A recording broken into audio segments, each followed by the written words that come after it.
اے کملی میں لپٹنے والے، رات کو قیام کیا کرو مگر تھوڑی سی رات، یعنی نصف رات یا اس سے کچھ کم قیام کرو یا کچھ زیادہ، اور قرآن کو اچھی طرح ٹھہر ٹھہر کر پڑھا کرو۔ ہم ان قریب تم پر ایک بھاری فرمان نازل کریں گے، کچھ شک نہیں کہ رات کا اٹھنا نفس کو سخت پامال کرتا ہے، اور اس وقت ذکر بھی خوب درست ہوتا ہے۔ دن کے وقت تو تمہیں اور بہت سے شغل ہوتے ہیں، تو اپنے پروردگار کے نام کا ذکر کرو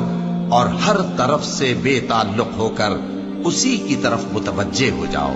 وہی مشرق اور مغرب کا مالک ہے، اس کے سوا کوئی معبود نہیں، تو اسی کو اپنا کارساز بناؤ۔ اور جو جو دل آزار باتیں یہ لوگ کہتے ہیں ان کو سہتے رہو، اور خوبصورتی سے ان سے کنارہ کش رہو،